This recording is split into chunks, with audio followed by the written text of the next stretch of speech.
Welcome to the UpNext AI podcast. It's Thursday, June 25th, 2026, and here's what matters in AI today. We'll start with Google, DeepMind, and A24.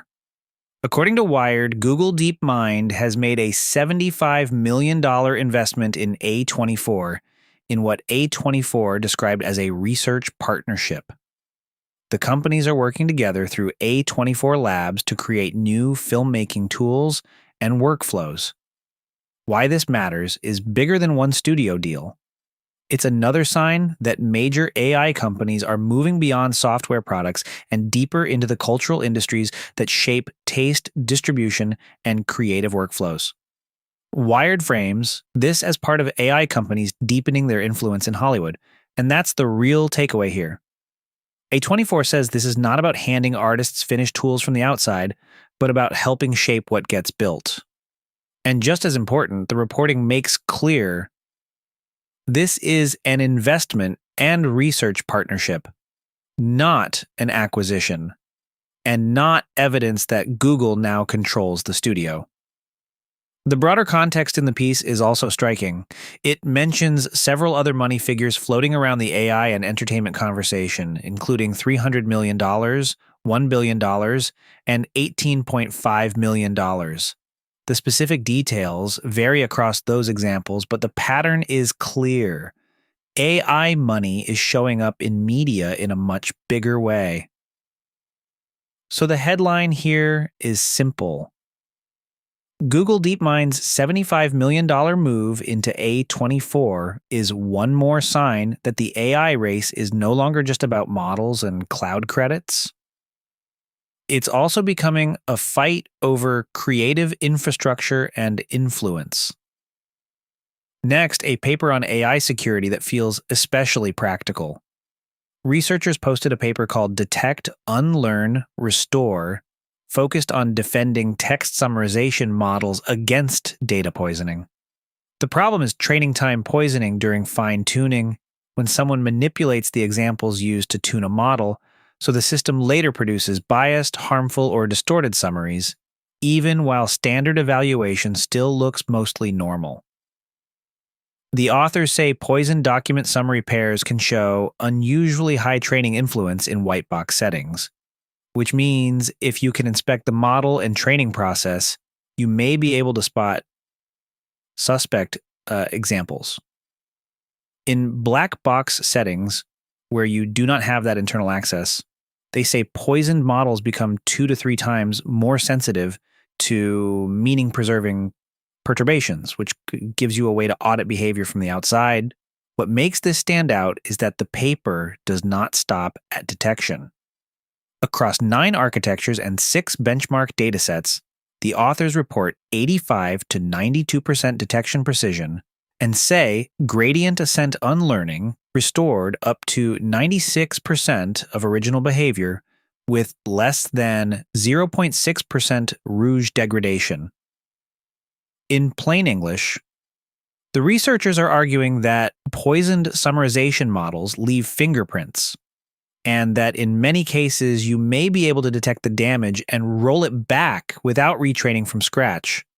That is useful because summarization is exactly the kind of capability that gets deployed everywhere. Internal co-pilots, document workflows, support tools, compliance systems. If poisoning can hide inside a fine-tuning pipeline, post hoc defenses like this become much more valuable. For the research section, let's look at BenchX, a benchmark for cancer detection and localization in medical imaging. This paper was published yesterday, and its core point is straightforward. Medical AI can look strong on average and still fail badly when the hospital context changes. BenchX is designed to test that directly.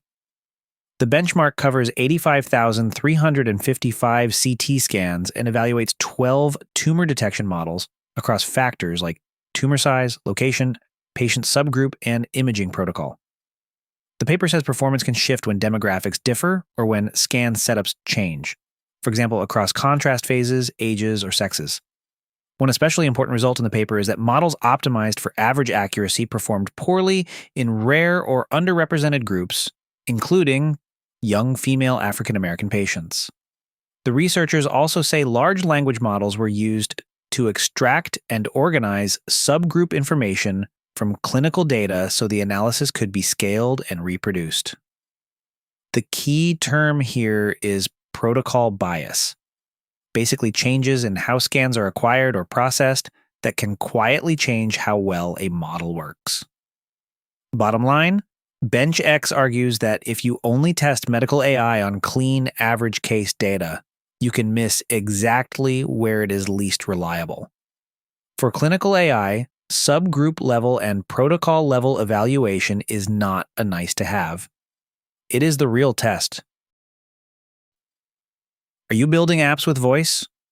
Elevate your app's voice capabilities with 11 Labs. Their API is a game changer for embedding dynamic, responsive voice interactions in your applications, providing unprecedented realism, flexibility, and latency. In fact, you're listening to one of their voices right now. If you are a developer looking to elevate user experience with natural voice interfaces, this is your solution. Visit upnext.fm/11 to check out their latest offerings. First, OpenAI and Broadcom have unveiled Jalapeño, a custom chip built for LLM inference. OpenAI says the chip is designed to improve performance, efficiency, and scale across AI systems. There are no technical specs in the supplied materials, so for now, the main point is strategic. Another frontier lab is moving deeper into custom infrastructure. Next, Bloomberg reports that two senior Google AI researchers, Jonas Adler and Alexander Pritzel, are set to leave for Anthropic, according to people familiar with the matter. Bloomberg says both were seen internally as key contributors to Gemini work.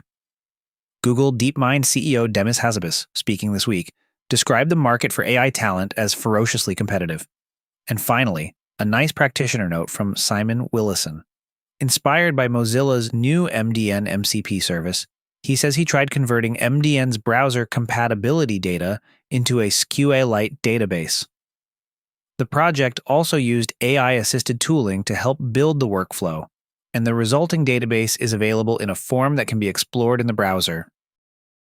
Before we wrap up, a quick note. This podcast is generated with the assistance of AI and is intended for informational purposes only. All referenced articles, research, and commentary remain the property of their original authors and publishers. If you enjoyed this episode, don't forget to subscribe, rate, and leave us a review. And that's your briefing for today. Full source links are in the episode notes, and we'll be back tomorrow with What's Up Next.